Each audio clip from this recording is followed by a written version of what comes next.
Jeune et fragile, il est le dernier héritier de Charlemagne. Voici l'histoire de Louis le Fainéant, le dernier carolingien.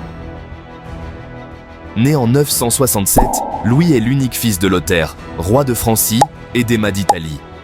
Très jeune, il est associé au pouvoir par son père, une pratique courante pour préparer la succession. Mais il peine à s'imposer face à des seigneurs locaux de plus en plus indépendants. Cette situation reflète la fragilité du pouvoir royal, réduit à un rôle symbolique face à des féodaux puissants. En 986, à la mort de Lothaire, Louis devient roi de Francie sous le nom de Louis V. Mais son autorité est limitée, son domaine royal est réduit et il ne contrôle que peu de terres directement.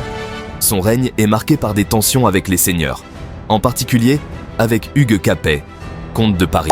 Ce dernier critique Louis pour son manque de dynamisme et sa difficulté à gouverner, ce qui contribue à forger l'image d'un roi fainéant. Louis s'oppose également à sa mère, Emma, qui l'accuse de conspirer contre lui. Cette querelle familiale affaiblit davantage son autorité.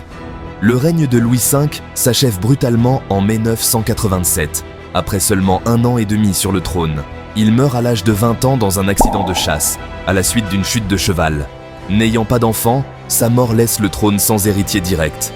Cette disparition marque la fin de la dynastie des Carolingiens. Après la mort de Louis V, les grands seigneurs du royaume choisissent de couronner Hugues Capet, plutôt que de chercher un lointain héritier carolingien.